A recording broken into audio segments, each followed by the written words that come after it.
ეხლა ზუსტად ფიქრობდი ამ ნიკო კვარაცხელიაზე. ანუ ყველას უსმენენ, ყველაფერს აკონტროლებენ, უთვალთვალებენ. ანუ შეუძლებელია იმის დაჯერება, რომ ამათ არ იცოდნენ. როცა კრიმინალებთან გვაქვს საქმე და კრიმინალები და მოყვები ახლა შენ როგორ ყავდათ იდენტიფიცირებულები, მათ შორის თვითონ უშუალოდ მკვლელობის შემსრულებლები და დამკვეთები ძმები კაკულიები, რომ აი ესე უსმენენ ყველას და ეს დაგეგმილი მკვლელობა, რომელიც იგეგმებოდა, ხო, თავისი იარაღის ყიდვით, ჩასაფრებით და ასე შემდეგ, ეს როგორ ვერ აღკვეთეს ან არ აღკვეთეს. აქაც ძალიან დიდი კითხვის ნიშანი გამიჩნდა უკვე ახლა, რომ ეს არ იყო არ თუ ვერ. მოდი დავიწყოთ. აი მოყევი, მოდი დავიწყოთ ახლა აი ამ მკვლელობაზე ლაპარაკი, რომელსაც შეეწირა ეს უკარგესი ნათელი ბიჭი, უდანაშაულო ბიჭი და რომლის მკვლელობა აბსოლუტურად დარწმუნებული ვარ, ეხლა რაც მოვისმინე, იყო შესაძლებელი, რომ აღეკვეთათ. ეხლა მე უკვე ამაში 100%-ით ვარ დარწმუნებული. მოდი დავიწყოთ მაშინ ეგ ისტორია ერთ სიტყვით 2000 მე როცა ვაკეში ადრეც მუშაობდი, მაგრამ როცა უკვე მოადგილე დაბრუნდი, ეს იყო ამათი მოსვლის პირველი პერიოდია რა, ეს 2013 წელი არის. როცა ეს ამნისტია გამოცხადდა, ეს ხალხი გამოვიდა და იყო აი რა ვიცი, ვაკელები დამეთანხმებიან კვირაში ერთი დაჭრა რო არ ყოფილიყო და სროლა, თან ეხლა ვაკეში ხო დანაც ძირითადად უფრო არ ხმარობენ და კვირაში ერთი დაჭრა რო არ ყოფილიყო, ისე კვირა არ გავიდოდა რა. აი რა ვიცი, ისეთ ფაქტებს ყვები, რაც ყველა მიცის და მართლა ეგრე იყო რა და ამ კაკულიების შესახებ არაფერი არ ვიცოდით ერთი სიტყვით, ვიცოდით ვინც იყვნენ დაახლოებით, ვინ აქტიურობდნენ და ვინები იყვნენ ამ იმაში შემჩნეულები, როგორც წესი ესე არის ხომ რომ დაჭრილიც და დამჭრელიც არავინ არ თანამშრომლობს პოლიციასთან, დაჭრილთან რომ მიდიხარ და რომ ევნევი რომ ვინ გესროლა, იცის რა თქმა უნდა ვინ ესროლა, მაგრამ ყველას აქ ერთ და იგივე თემა, ყველას რომ უცხო კაცი მოვიდა, მთხოვა სიგარეტი, მე უთხარი რომ სიგარეტი არა მაქვს, როგორ არა გაქვს სიგარეტი, შენი დედა შემაგინა, მე აქედან ის ამოიღო მესროლა. აი ერთ და იგივე ტექსტი აქვს უყველას. ხო და ერთ სიტყვით ეს დაჭრები რომ მიდიოდა, უცბად ერთ-ერთი დაჭრას რო გავყევით, აღმოვაჩინეთ მივედით აი ამ ერთ-ერთ უფროს პირველ რიგში პირველი უფროს ძმასთან რა, ეს უმცროსი საერთოდ არ ვიცოდით.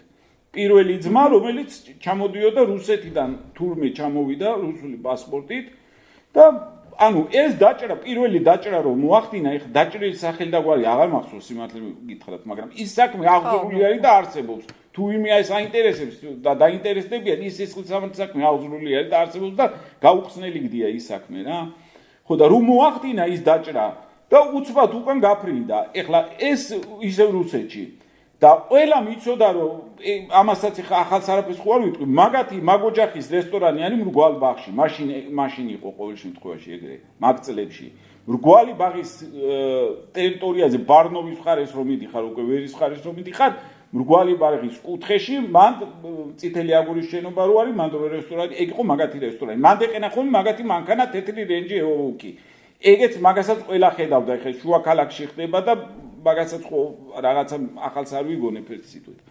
ხო და ანუ ეს პირველი დაჭრა ჩვენ სანამ კამერებით სანამ გავარკვიეთ ვინ რა, როგორ და საერთოდ ხვებზე ვიყავით წასული რა, იმიტომ რომ ამის არსებობა არ ვიცოდით საერთოდ და რო გავარკვიეთ უკვე აღმოჩნდა ეს კაკულია, ვინ არის? ვა, იმის დათოს ბიჭი. ეს დათო ვიცოდით მე ყოველ შემთხვევაში ვიცოდი, ხა ძველები ვინც იყვნენ, მე კანონიერ კურდებში ორგანიზებულში ნამუშევარი ვიყავი და კვარაცხელიაც ვიცოდი ვინც იყო, კაკულიაც ვიცოდი ვინც იყო, რვა აფეთქეს 2000 წელს ეგ ისტორიაც ვიცოდი. იქ კურდების ნაწილი რო კვარაცხელიას აბრალებდა, ნაწილი არ აბრალებდა და კიდევ სხვა აბრალებდა. ეგ ისტორია ვიცოდი ყველაფერი რა, მაგრამ ეს ბიჭი არ ვიცოდი. ის მეუღლეც რო აქ იყო ხომ ხანდახანდა ხშირად, უფრო ხშირად აქ იყო ხომ, ხო ეგეც ვიცოდით რა და ერთ სიტყვით და ამათი არსებობა არ ვიცოდით საერთოდ და ეს თურმე ჩამოვიდა დაჭრა და წავიდა უკან. ხო და ნუ ეხლა რა უნდა გვექნა რა, ჩამოვიდა წავიდა ერთი და გადის რაღაცა პერიოდი, ძალიან მოკლე პერიოდი სხვათა შორის და დაახლოებით 1 თვე თუ რაღაცა, ეს ჩამოვიდა ისევ და მეორე დაჭრა უკვე აბაში მრგვალი ბაღიდან გაყვა ერთ-ერთს, ანუ ვის დაჭრაც უნდოდა გაყვა აბაშიძის მიმართულებით ვაკის პარკის ტერიტორიაზე და მან სანამ ვაკის პარკთან მიხვალ კიბეები ჩადის ფალიაშვილის ქუჩაზე. ეგ ერთი პერიოდი იყო ხოლმე კამერების გარეშე, აი ეგ ნაწილი. ანუ ამას ყველაფერი კარგად ეს უკვე მომზადებული იყო რა, მომზადებული კრიმინალი იყო, აქ რო ჩამოდიოდა. თუმცა 18 წლის იყო თუ რაღაცა, 19 წლის იყო. ახალი შესრულებული იყო სრულწლოვანები, ახალი სრულწლოვანი იყო ეს ინსტიტუტი. ხო და ტელეფონი დატოვებული ქონდა, გაყვა ამას, სადაც კამერები არ იყო იმ ადგილას, თან ღამე იყო, გადაუყენა მანქანა, გადმოხდა 10-ზე მეტი ჭრილობა ქონდა имас მიყენებული იმ დაჭრილს. ეხლა აი ეს სახელები და გვარები არ მახსოვს, მაგრამ ის საქმეც აღზრული არის და დევს ის საქმეც. ეხლა ეგრე გაუხსნელიდებს რა. დაჭრა უკან ჩახტა მანქანაში და წამოვიდა უკან. ეხლა ამ საქმეზე უკვე ეს უკვე მეორე იყო. რო გავყევით კამერებს, კი იქ კამერები არ იყო, მაგრამ შორიდან ჩანდა რომ ეს ამის მანქანა მიდის, უკან ყვება, შორიდან ჩანდა ეს ვიდეო, რომ წინ უყენებს, გადმოდის. ეხლა თვითონ ამ დაჭრის ფაქტი არ ჩანდა რომ როგორ ურტყავს და როგორ იმასაშოვა, მაგრამ მანქანა რო იქ რჩება, მე ხალხი რომ მოდის, სასტრაფოც რო იქ მოდის, ყველაფერი ეს შორიდან ჩანს კამერებში. ერთი სიტყვით. ისევ ეს დაჭრა მოახდინა და ისევ გაფრინდა უკან.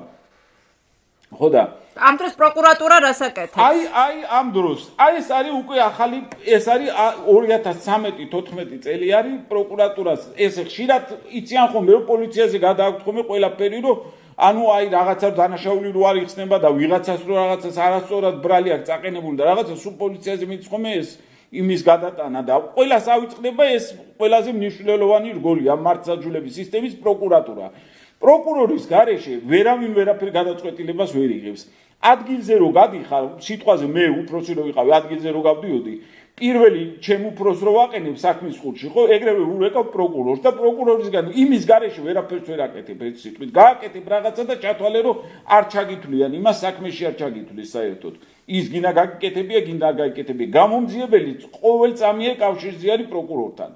ხო და როცა მკვლელობა ხდება, საერთოდ პროცესით არის გათვალისწინებული, პროკურორი თვითონ უნდა მოვიდეს ადგილზე.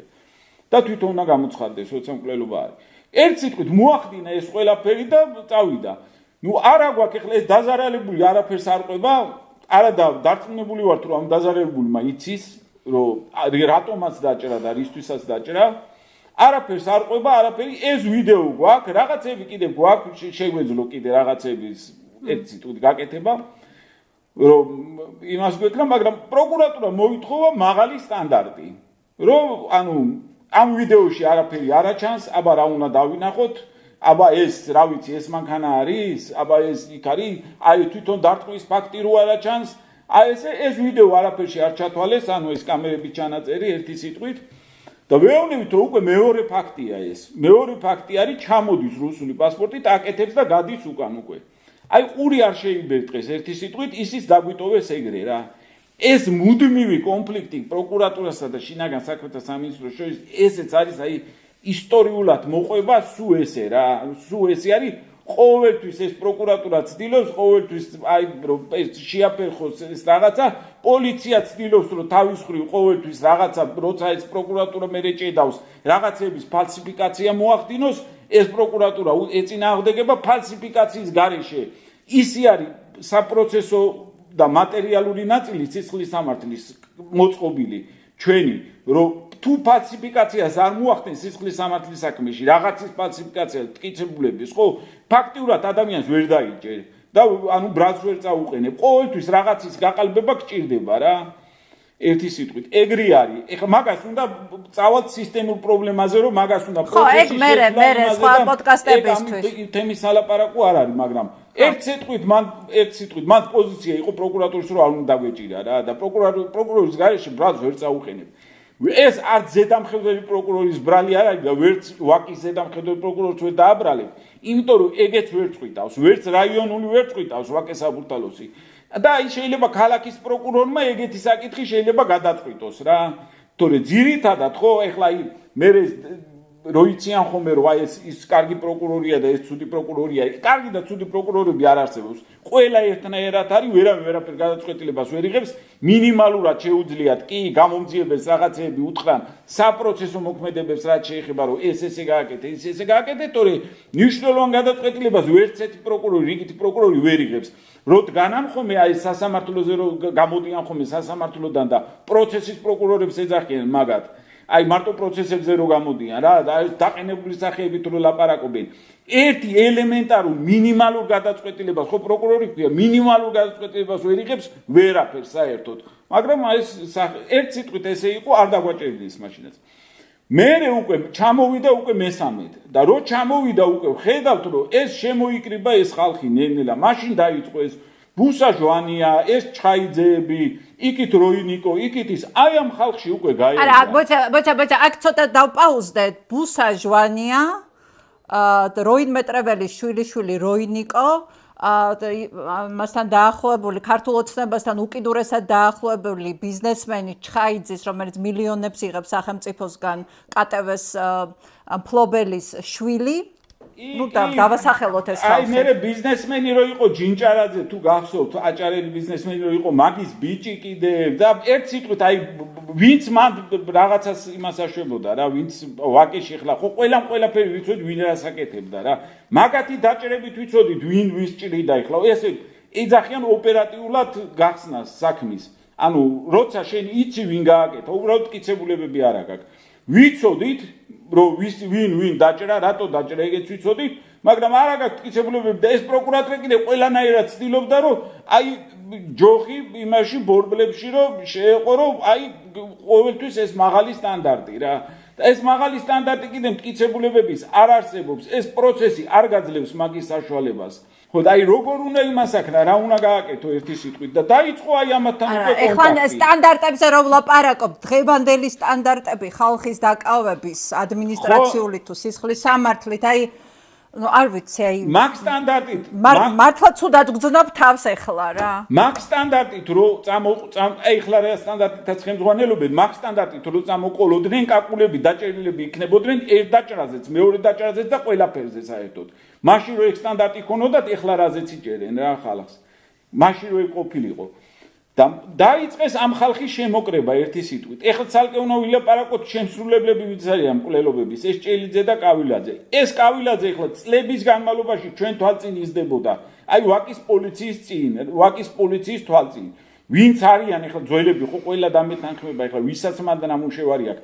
პერიოდულად იცოდნენ ხოლმე რომ ზევით ითხოვდნენ ვინ აყავთ მოსაშორებლები. ანუ მოსაშორებლებს ეძახიან აი ეს კრიმინალური ელემენტები უბანში ვინც არიან, ვინც აი რაზბორკებში იღებენ მონაწილეობას, ვიღაცა ამ ბავშვებს ფულებს აწერენ, ეს თან მოსული პრაქტიკა არის ვაკეში რა, რომ ვიღაცა ფულიანი ბიზნესმენი შვილს ეძმაკაცებიან, ვითომ ანუ შენი ძმაკაცი ვარ, ისიც დედიკოს ბიჭი ბულკზე, კარაქზე გაზრდილი არის, უცბად ესეთი ქუჩის ბიჭი მეძმაკაცება, რა კარგი არის, ესე იძმაკაცებენ ამ ხალხს და მერე ნენელა მამამისის ფულებით მერე ყიდულობენ, რავი, მანქანებს, იარაღებს და ასე შემდეგ.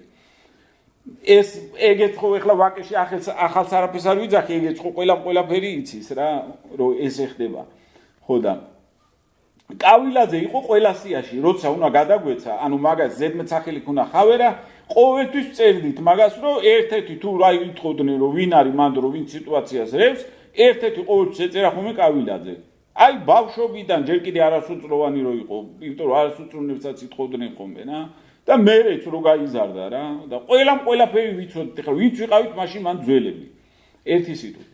მერე ეს რო დავინახეთ რომ უკვე ესე გაერია აი ამ ხალხში და უკვე ძალიან დიდი რაღაც აი დღეების განმავლობაში ფაქტიურად კვირეების განმავლობაში იმხელა ავტორიტეტი მოიპოვა რომ ანუ მივხვდით რომ ეხლა ჩვენ რუსეთთან არ ქონა არც მიმოწერა რუსეთში არ ვიცით ეს რას აკეთებს მაგრამ ქურდებში გაზრდილი იყო ეს და უკვე აქ ჩამოვიდა საქართველოში ჩამოდიოდა უკვე სახელით არ იყო და ოფიციალურად ქურდი არ იყო თორე დანარჩენი ყველა ნიშანთვისებები კანონიერი ქურდის უკვე ზედ ქონდა რა უკვე და ეს ლაპარაკის უნარი დარწმუნების უნარი რაღაცა თან ეს ქურდულს ხო თავისი ის აქვს თავისი ტექსტები აქვს, თავისი შინაარსი აქვს, თავისი ის აქვს. ერთი სიტყვა რო შეგეშალოს, ანუ მაგაზე პასუხს თხოვენ და ასე შემდეგ. ხო და ეს ყველაფერი ისეთი დონეზე პირად იცოდა, რომ ეს ხალხი ეგრევე, აი ორ კვირა დააყლი რამოდენიმე კვირაში და ძალიან მალე ეს ხალხი სულ ყველა დაიძმაკაცა რა და დაიძმაკაცა როგორ? ანუ ამის ეს გახდა მთავარი და ესენი ამის ფაქტიურად შემსრულებლები რა. მე საქმეშიც ხო გამოჩნდა უკვე პამპლელობის მერე რომ როგორ დადიოდნენ, ვიცი მანქანით გადავიდნენ სომხეთში, ვიცი მანქანით დაბრუნდნენ და რა იყო და როგორ იყო, ხო ყველაფერი გამოჩნდა რომ მაგათ დავალებებს რო ასრულებდნენ ერთი სიტყვით. ხო და რა უნდა გაგვეკეთებინა ერთი სიტყვით, დაჭერით არ გვაჭერინებენ, ეს არის ანუ არაფრის გაკეთება არ შეიძლება, მაგრამ ეს ამ დროს მიდის, მოდის ამ რუსეთში, ჩადის, ჩამოდის. ხო და მაშინ თქვით რომ კარგი არ გვაჭერინებთ, არ გვაჭერინებთ. ეს უეჭველი რაღაცას მოახდეს. თან ერთ-ერთ საუბარში, მაგის ერთ-ერთმა არ მახსოვს რომელმა თქვა ეხლა, მაგრამ აი ვისთანაც ძმაკაცობდა, იმან თქვა რომ ანუ ერთ-ერთ საუბარში, ანუ მაგისი ძმაკაცმა ტელეფონში ერთ-ერთ საუბარში გააპარა, რომ ესე იძახისო ესო, რომ მამა ჩემისო ვალიო რაც არისო დარჩენილიო, ყველა უნდა ამოვიღო. ხო და აი ახლა რას გულისხმობდა მაგაში მე რაღაცა ნუ იქ თურმე მამამისი რო გარდაიცვალა ვიღაცები მამამისის მაკაცები არ დაეხმარნენ მათ ოჯახს რაღაცა იქ რაღაცა პირადული მომენტები იყო ერთი სიტყვით და ყველას ესე ბჭყალებში რო თქვა აბაროტის აღება უნდა და ამას რა ხო და ეს მამა ჩემს ვალებიო ყველა უნდა გავისტუმ რომ ესე იძახისო იმიტომ რომ ეგ სიტყვები მახსოვს რომ ზუსტად ეგრე თქვა რა ხო და მაგ შემთხვევა მაგ დროს რა მით უმეტეს ეხლა მე მოადგილე ვიყავი და ოტოსთან და ოტოშნიკებთან მე მქონა ხოლმე კავშირი ეხლა რა თქმა უნდა მაგათ ყველას უსმენდით მაქსიმალურად და ანუ ოტოში რაც გადიოდა ერთ სიტყვით ინფორმაცია პირველ ჩემთან მოდიოდა რა ხო და მაშინ დავსვით ესეთი რაღაცა რა რომ ეს კაცი აუცილებლად ეს მოახდენს რაღაცას უბედურებას მოახდენს კიდე უფრო მეტს ეს დაჭრებათ და უფრო რაღაცა საშინელებას მოახდენს და თუ არ გვაჭერინებთ, კარგი, საზღვარზე დაყენებული ყავს მაშინ და არ შემოუშვათ მაინც რა. ეგ ხომ ელემენტარულად შეიძლებოდა რომ არ შემოსულიყო. აი, რა ვიცი, ხო, შენდეროვიჩს ხო არ უშვებენ, ჩამოვიდა არ შემოუშვეს. იმ სიბრიყვეს რო იმეორებენ ხოლმე ზოგიერთი აქეთა მხარესაც რო იმეორებს რომ მებაჟე ისაო მესაზღვრე წვითავს შემოუშვას თუ არ შემოუშვას ხა მესაზღვრების 99%-მა შენდეროვიჩს წარმოდგენა არ აქვს ვინ არის ეხლა საიდან იცის უნდა შემოუშვას თუ არა ეგრე არ იცოდნენ არც კაკულიაზე შენ თუ არ უთხარი რომ მოდი ეს კაცი ეხლა დამიყენე საზღვარზე და თუ ოფიციალურად არ დააყენე საზღვარზე და არ უთხარი რომ ეს კაცი არ შემოუშვა ხო თავისი ჩვეულებრივად შემოუშვებს იმას პრობლემა არ აქვს ხო და ეგ მაინც შეეძლოთ ელემენტარულად რომ გავიკეთებინა ერთ შემოსვლაზე გავაკეთეთ ეგრე დავაყენეთ ოღონდ მოიყვანეს აეროპორტში დახვდათ ადვოკატმა ეხა ერთი ამბავი დაიწყო ჟურნალისტებთან რეყვა და სანამ უკვე დაიწყებდა და სანამ ტელევიზიები მოვიდოდნენ და სანამ რაღაცა ისევ შემოუშვით მე რა უნდა გვექნა მაგრამ ისევ წავიდა და რო წავიდა, ეხლა ვთქვით რომ მოდი ოფიციალურად აღარ შემოუშვათ, ანუ ეს ყავდა მან საზღვარზე არის დაყენების რამოდენიმე ვარიანტი არსებობს. არსებობს რომ შეაჩერე და შემატყობინე, ანუ მესაზღვრეს ეუნები რომ ეს კაცი რომ შემოვა, შენ შეაჩერე და მე გამაგებინე უბრალოდ. ოღონდ სანამ მე არ მოვალ მან აეროპორტში, შიგნით არ შემოუშვა. ხო და ეგრე ყავდა პირველად დაყენებული რა. ხო და სანამ ჩვენ უკვე ჟურნალისტ ადვოკატი დაგვახვედრა და რაღაცა.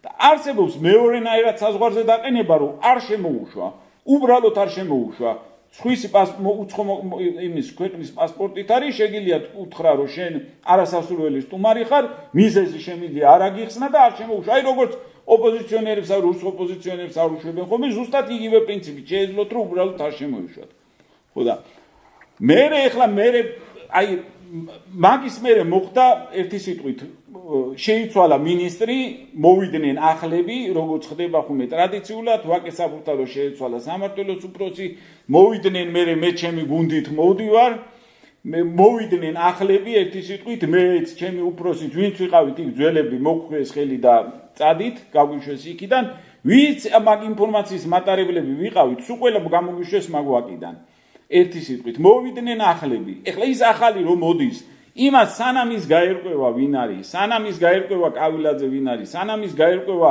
ეს ვინ არის რატო ჩამოდის რუსეთიდან სანამ ჯერ ერთი დრო ხო ჭირდება იმას რომ აი ეს ამდენი საქმე ხო უნდა გაიაროს აი მოვიდა ახალი უფროსი ხო გონიათ ხოლმე რომ ეს უფროსი რომ მოდის ციდან ეცემა რაღაცა ცოდნა ხო საიდან უნდა მოხე ვიღაცა დმანისში რომ მუშაობდა და დმანისის უფროსი იყო ის დმანისი შეიძლება კარგად იცის მაგრამ ვაკეში რომ გადმოიყვან ხო სანამ ვაკეში გაერკვევა იმას ხო რაღაცა დიდი პერიოდი უნდა ის რო გარკვევას დაიწყებს ხო იმან რო გარკვევა დაიწყო ის ჩემს მერე ვიც მოვიდა ისევ შეიცვალა ისევ ახალი მოვიდა ესენი მოაშორეს ისევ ახლები მოვიდნენ ეხლა ამან უნდა დაიწყოს და აი მაგ პერიოდში მოხდა ზუსტად რო კვარაცხელია ეს ამან ისევ გააგზელა ჩადი ჩამოდი ისევ ესენი დაიქვემდებარა კი არა მან მთელი ის ორგანიზებული დაჯგუფება შექმნეს დაგეგმეს ყველაფერი იმას აკნეს ეხლა ეგ როგორ შეიძლებოდა აი რა ვიცი რანაირად უნდა გაპაროდათ ეხლა ეგ რო ერთი და იგივე მინიმალურად აი ყველაზე მინიმალური ეს კვარაცხელიას ხო გაყვნენ სადღაცას ხო ატარეს ანუ იცოდნენ მარშრუტი ხო ესე შემთხვევით ხო არ გადაეყანენ და შემთხვევით ხო არ ესროლეს იცოდნენ რომ სად დადიოდა უკან დაყვებოდნენ ხო ეხლა აი რანაირად დაიგეგმა ეს ყველაფერი ამ კავილაძეს და ჭელიძეს ხო მოუვიდა ეს თავში ანუ სადღაცას ხო ესენი ამ კაკულიებს შეხვდნენ ეს ბუსაც ხო სადღაცას ესენი ტელეფონები ერთად ხო შეიყარნენ სადღაცას ხო სადღაცას ანუ რეგულარულად იკრიბებოდნენ რეგულარულად ეს ტელეფონები სულ არაფერი არ ელაპარაკათ ერთ ანძაზე ხო ჯდებოდნენ ანუ სადღაცას ამათი შეხვედრა რეგულარულად ხო ხდებოდა მანამდე ხო ეს ხო რაღაცა ეჭვის საფუძველი უნდა ყოფილიყო რომ ანუ რაღაცას ესე იგი გეგმავენ ხო რომ ესენი ერთად იკრიბებიან ნუ ერთი სიტყვით ყველაზე მარტივი მეთოდი იყო რომ უბრალოდ არ შემოეშვათ რა ხო და ალბათ მე კიდე ეჭვმაქვს რომ სადღაც ალბათ ალაგებდნენ ამ შემოშვების ამბავს სადღაცას ჰქონდათ კავშირი ეგ კიდე ცალკე კავშირი ცალკე საუბრის თემა არის კიდე ამ პოლიციის და კრიმინალების კავშირი ერთმანეთთან რა აი როგორ მოხდა ეს და როგორ დაიწყო ამათი ეს ურთიერთკავშირი და ეხლა საერთოდ ისეთი ფორმები აქვს მიღებული რომ უკვე რომელი სად პოლიცია იწყება და სად თავდება და სად კრიმინალი იწყება ეს კრიმინალები იწყებიან უკვე ვეღარ გაარკვევ რა და მე ეჭვმაქვს რომ მე უკვე სადღაცას ალაგებდნენ ამ შემოსვლის თემას იმიტომ რომ უკვე თავისუფლად მე მეორე ძმამ დაიწყო უკვე ჩამოსვლა აქ მეორე ძმა ჩამოდიოდა უკვე თურმე ეხლა ჩვენ მე უკვე სხვაგან ვიყავი გადასული და ვაკის იმას ინფორმაციას ყურადღებას ვეღარ მივაქცევდი ხო და არც იყო უკვე ჩემი კომპეტენცია და ესე შემდეგ რა ერთი სიტყვით რა მე მოხდა ეგ უბედურება რაც მოხდა რა გიორგი აი მე ყოველშემ მე რასაც ვუსმენ უფრო მჯერა იმის რომ ეგ არ გააკეთეს იმიტომ რომ ან არ გააკეთებინეს, იმიტომ რომ რაც არ უნდა ეხა ახალი მოვიდეს, ხო იმას ესე ხო პირველი ხო გადაეცემა ეს საბუთები რომ ეს არის საეჭვო. ამას ვუსმენთ, იმიტომ რომ საეჭვო, იმიტომ რომ კრიმინალი ხა ჩემზე უკეთესად იცი, უბრალოდ აბსოლუტურად ბუნებრივია რომ გადაბარების დროს ეს თავარი ინფორმაცია მოგცენ და გააგრძელო იმისი თვალთვალი იმის რაღაცა რასად მიდის, სად მოდის, რას გეგმავს ამის ყურადღების ცენტრში რო ყავდეს მოკეთ ეს კრიმინალი, ხო? რანაირად შეიძლება, რაც არ უნდა ახალი მოსული ვიყო და არ ვიცოდე ვინ არის ვაკეში მთავარი კრიმინალები და ვის უნდა მივაქციო ყურადღება. რომ ტიპებმა იარაღი იყიდეს, სადღაც მართლა დაგეგმეს, ტიპს ჩაუსაფრთხნენ, ადამიანს ჩაუსაფრთხნენ და ისე მოკლეს, მთელი პროცესი იყო აქ და ამხელა თვალთვალის მოსმენების პირობებში როგორ შეიძლება ეს ვინმეს გამორჩენოდა? ხო და უყურე მან აი კიდევ ვიძახი რა ადამიანური ფაქტორი არის მეთქი, აი უნდა გავითვალისწინოთ ადამიანური ფაქტორი. აი ვინ მოდის? მაგ სისტემაში კიდევ ვიძახი, აი ეს ამპარტაუნული ეს დამოკიდებულება რომ როგორც კი პატარა თანამდებობას დაიკავებდა, აი ხო უყურებთ ხოლმე მიტინგებზე რომ დგანან და ეს უფროსობა როგორც დადის ხოლმე თანამდებობის პირები როგორ დადიან. ერთი სტოიკა რო აქვს დაყენებული ყველას, ერთი სახე რო აქვს მიღებული და ეს სტოიკური სახეები რო აქვს და სერიოზული სახით რო დადიან და რაღაცა. ამ ხალხს ხო, აი ადამიანური მოვიდა ის ახალი, ხო, ითვლება ეგრე. აი ეგრე ითვლება პირველ თათბირს რო ატარებენ ხო მოდის ახალი უფროსი ატარებს თათბირს და ყვება თავის გმირობებს რა აქვს ჩადენილი ადრე რა აქვს გაცნობითი ხასიათი შეხვედრა არის რაღაცა და ითვლება რომ ახალი უფროსი რო მოდის იმას ზეციდან ეძლევა ცოდნა რომ იმან ის რიგითებს არ უსმენს მე ჩვენ ხომ მოგვიშორეს იქ იყვნენ დარჩენილი კიდე რიგითი თანამშრომლები ვით ეს სიტუაცია იცოდა ყველაფერი რა მაგრამ იმას ხო უნდა მოусმინოს და იმას რომ მოусმინოს ითვლება რომ აი იმათ ითვლება რა ცოდვათ ითვლება როგორ ვთქვა აი ჭყალებში გრეხათ ითვლება რომ ანუ მე უფროსი ვარ მოვედი და მე არ ვიცი ეხლა შენ უნდა მასწავლო აქ რა ხდება მე უკვე ვიცი რომ მოვედი აქ მე ეგრევე გავერკვიე უკვე ყველაფერში ანუ ეგრე ითვლება რა რომ მოვლენ დაინიშნებიან ხომ რაღაც თანამდებობაზე ხო ითვლება რომ სიო ეს ცოდნა ჩამოვიდა ზეციდან უკვე იცის ვაკეში რა ხდება ეხლა მაგ დაჯგუფების გარდა იყო მან კიდე სხვა რაღაცეებიც ხდებოდა რა ეხლა სხვა რაღაცეებისთვისაც უნდა მიგექცია ყურადღება ესენი რო ამ დაჭერებს ახორციელებდნენ ხო პარალელურად მაშინ მაგალითად მიქაძეები ჯერ არ იყვნენ და არც ფიქრიშვილები არ ჩანდნენ მაგრამ იყვნენ ჯოხაძეები შუა ქალაქში იჯდნენ ხოლმე მაშინ და ეხლა იმისთვისაც ყურადღება უნდა მიგექცია იმათვისაც აბაშიძე იმას მაგასაც ეხლა ისეთ რამეს ხო არ ყვები რომ ვინმე რამე არის შუა ვაკეში ხდებოდა დღისით მზისით ნახევარი ფეხბურთის ფედერაცია და ჯოხაძეები აბაშიძე არაყიშვილის კვეთაზე მიშენ ჰოუმი ერქვა მე მგონი აი ძველი კოდუების ის რო იყო მან ბარი იყო კუთხეში მაგის წინ რო სკამები იყვნენ ყოველ დღე იჯდნენ იქ ეხლა და რავი ხელოვნებაზე ლიტერატურაზე და ფეხბურთზე ლაპარაკობდნენ ჯოხაძეები და ეს ფეხბურთის ფედერაცია თუ რაზე ლაპარაკობდნენ ანუ მაგათვისაც ხო ყურადღება უნდა მიგექცია იმიტომ რომ ეს ნახევარი ფეხბურთის ფედერაცია ვინც იყვნენ იარაღებით დადიან და უკანონოდ და რავი მე სასწაულები მოახდინეს კიდე მაგ ფედერაციის წევრებმა მან კიდე ისეთი დაჭრები მოახდინეს კიდე რამოდენიმე ისეთი დაჭრა ქონა მაგათი რომ ანუ კიდე სხვა რაღაცეებისთვისაც უნდა მიგექცია ყურადღება რა ეხლა და ის ახალი რომ მოდის იმან პრიორიტეტების მიხედვით უნდა დაალაგოს რა და ეხლა სიტყვაზე ძველები ვინც ვიყავით ვიცოდით სად პირველი რისთვის უნდა მიგვექცია ყურადღება მეორე რისთვის უნდა მიგვექცია ყურადღება რა იმიტომ რომ ჩამოიყვანდნენ ჯოხაძეს და რო დაელაპარაკებოდი ხო ნუ მიხვდებოდი ეხლა ის რომ ის ეხლა შენთან არაფერს არ გააფუჭებს რა და კი ნუ იცი ვინც არის რაც არის რითიც ცხოვრობს მაგრამ ის რამოდენიმე დღე ხო იცი რომ ის არაფერს არ გაგიფუჭებს ჯერჯერობით რა ხო და ესენი უყურებ რომ ყოველ დღე გიფუჭებს რა და ეხლა ის ახალი რომ მოდის იმან ხო არ იცის ეს დეტალები ხო იმან ხშირ შემთხვევაში ჯოხაძის სახეზეც არ აყავდა და ნახი არც იცოდნენ ვინ იყო სანამ ის გაერკვევა მე დაალაგებს ის უფრო პრიორიტეტულია თუ ეს უფრო პრიორიტეტულია ერთი სიტყვით მარტო ეგ კი არა მე ეს ჯოხაძეები და ის კი არა კიდე მან სხვა ის იყო რა სხვა დაჯგუფება იყო კიდე ვინც აესი ამ დაჭრები და ერთი ამბავი და მანქანებს ეჯდნენ ამ ფულიანი ხალხის შვილებს ერთი სიტყვით და სადამ ხო და ეს უნდა დაალაგო რა და ამ ახალმა არ იცის რომ მოვა ეს ახალი სანამ გაერკვა და ეს მე ეს ახალი შეცვალეს ახალი მოვიდა კიდე სანამ ის გაერკვა და ამაშობაში მოხდა ეკვლელობა რა ერთი სიტყვით რა და კიდე ერთი ფაქტორი გიორგი იმას რომ დაუბრუნდეთ ამ ბესარიონ ჟვანიას, ბუსა ჟვანიას. მან კიდე სხვა ფაქტორიც იყო, იმიტომ რომ მაგ ბიჭმა სანამ დაჭრიდა გოგი თოფაძის შვილიშვილს, მანამდე დაჭრა ორი კაცი, ხო? მათ შორის ლევან გაჩეჩილაძის შვილი. და არაფერი, საერთოდ არ შეუმჩნევია პოლიციას. კი ბატონო, კი ეგეც იყო, ის ხო, მაშინ აი მაგ დროს რა ხდება? აი ეგ ხო იცოდით არა? ხო, აი თოფაძის ამბავი ხო ეგ უფრო ისე გავრცელდა ეგ ამბავი, იმიტომ რომ სახში შევიდა და ეგ ჩუავაკეში მოხდა და სახში ავიდა და სახში იმას აკნა. მაგრამ ეს იყო, აღარ მახსოვს 2015 წელი იყო, 16 წელი იყო, 31 დეკემბერი იყო ერთი სიტყვით, რაღაცა დახურული ფართი ჰქონდათ ერთი სიტყვით. აი 75-ებს რო ეძახიან ჭავჭავაძის, ანუ ბენდუქიძის აუზის უბანში მანდ კორპუსში. ხო და რაღაცა ანუ საახალწლო ის ჰქონდათ, სუფრა იყო, იქ ავიდა კი ბატონო და იქ დაჭრა მაშინ გაჩეჩილაძის პატარა, სუპატარა და რატი ივანიშვილი. ნუ ეს ივანიშვილი ცნობილი პერსონაჟი არის, ახლა ადრე დაჟე კენციყრი და მერად თუ რაღაცა ვაკიდან თუ მაჟორიტარად იყი და ის ნიკა ივანიშვილი, ნუ მამამისი იცნობენ ვაკიში ერთ სიტყვით, მაგის ბიჭი ეს რატი.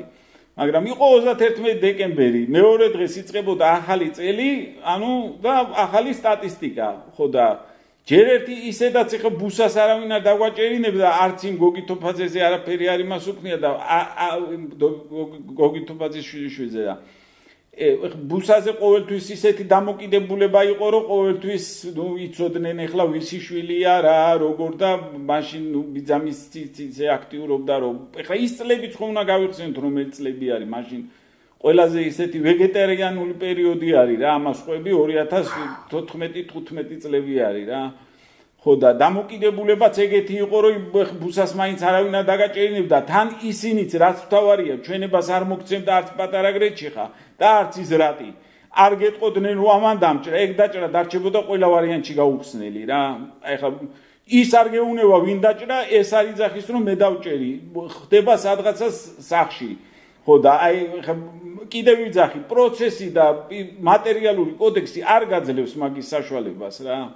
და მან კიდე ისეთ პრობლემებთან მიდიხარ, კიდე დიდ დროს წაიღებს მაგებზე რომ ვილაპარაკო. ერთი სიტყვით და სტატისტიკა იყო მან გადამწყვეტი რა. ახალი წელი იწყებოდა, ახალი სტატისტიკა იწყებოდა და ის ძველი ხო არავინ არ მოიკითხავდა იმ ძველ საქმეს. ყოველთვის არის ეგრე. თვე რომ თავდება დანაშაული მოხდა, თვე თავდება, თვის ბოლოს უნდა გასწორდეს სტატისტიკა. დგახარ პროკურატურასთან რიგში, რომ აი ეს ამაზე ბრალი წამაყენებინე, აი ეს საქმე შემიწყვიტე, ეს გამიკიდე, იმიტომ რომ თუ შენ სტატისტიკა არ გივარგა, ითვლება რომ მე შენ ცუდად მუშაობ, პლუს თუ პატრონი არ აყავს, თუ პატრონი ყავს, ხო რაც გინდა სტატისტიკა გქონდეს იმუშავებ ნებისმიერ თანამდებობაზე, გენერალი გახდები ერთ თვეში.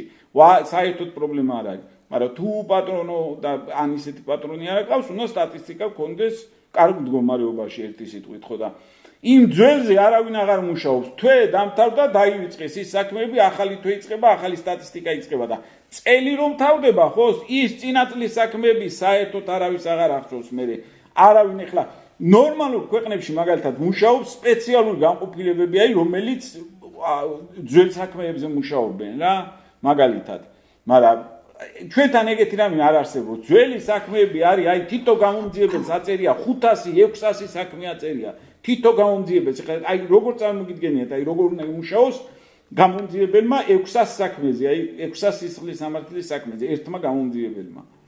მოდი აქ დავამთავროთ, იმიტომ რომ ეხლა ჩვენ თუ შევყევით. კი ბატონო. მარტო დღეები ვილაპარაკებთ და მაგიტომაც გადავწყვიტეთ ამ პოდკასტების სერიის გაკეთება. ამერე შენ გაარჩევ ყველა ცნობილ საქმეს, გიგა ავალიანის საქმე იქნება 12 წლის ანას სიკვდილის ბურუსით მოცული საქმე იქნება, თუ სხვა გახმაურებულ ყველობებზე ვილაპარაკებთ და იქ კარგად მე ძალიან კარგად მიხსნი ხოლმე, იქ რა პრობლემები იყო და რატო იყო ეს პრობლემები და მართლა სანამ მშობლებმა არ ჩაიცვეს ქალამნები და რკინის ქალამნები და ყველგან არ მივიდნენ, თუმცა ანას შემთხვევაში ეს არ მოხდა, ზურა ფარჯიანს ჰქონდა ამაზე ძალიან კარგი გადაცემა და ყველას ვურჩევ ნახოს, იმიტომ რომ იქ ნახავს აი შოკის მომგვრელ გულგრილობას, არაპროფესიონალის, არ ვიცი ეს რა ქვია და აი ამას ჩვენ ყველაფერს განვიხილავთ, მათ შორის სუსის კრებსებსაც დაუბრუნდებით, იქ სუსის თანამშრომლების თვითმკვლელობებსაც თუ მკვლელობებსაც დაუბრუნდებით. მოკლედ, უამრავი, უსაინტერესოესი თემა გვექნება და მართლა დარწმუნებული ვარ სერიალებივით დაელოდებიან, კარგი სერიალებივით დაელოდებიან ამ პოდკასტებს. მოკლედ, კიდევ ერთხელ გაიცანით გიორგი ირემაშვილი მისმინეს თანამშრომელი, მოკლედ და რამდენიმე ხანში უახლოეს მომავალში უკვე ჩვენ დავიწყებთ ამ პოდკასტების სერიას ირაკლი შაიშმელაშვილთან ერთად. მე მგონი ყველა დაინტერესდებით ამით. გიორგი, ორი სიტყვით რაც მინდა ვთქვა, რომ უბრალოდ ამ პოდკასტებს დავიწყებთ, ვილაპარაკებ ისეთ მიმართულებებზე, აი ხა შინაგან საქმეთა სამინისტროს რაც შეეხება და ძალოვან უწყებებს რაც შეეხება ზოგადად.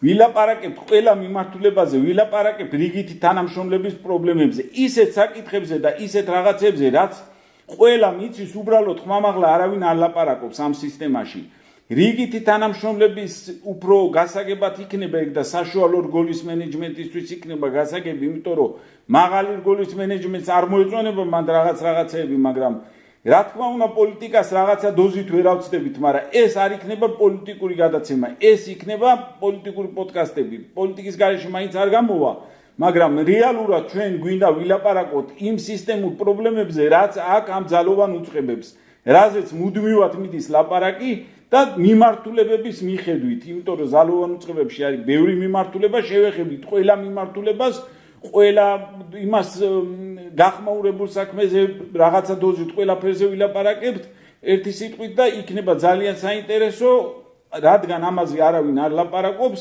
ვილაპარაკებთ ჩვენ და ვილაპარაკებთ მხოლოდ სიმართლეს. ისეთ ფაქტებს, რომლის მონაწილეებიც თქვენც იყავით მიმართავ აი ამ რიგით თანამშრომლებს საშუალო რგოლს, რომელიც თქვენ ზუსტად იცით, რომ ეს არის, უბრალოდ ხმამაღლა არავინ არ ლაპარაკობს და დროა ამაზე ლაპარაკი დაიწყოს. თუ არა და სულ ეგრე იქნება ჩამყაყებული ეგ სისტემა და მაგას საბჭოთა კავშირი შინაგან საქმეთა სამინისტროში არ დამთავრდება ეგრე არაძროს. თუ არავინ არ ილაპარაკა, ოდესღაც უნდა დამთავრდეს საბჭოთა კავშირი მაგ სისტემაში. მადლობა. არ დაგემშვიდობები, მოკლედ მალე შევხვდებით ერთად მისმინეს მაყურებელს.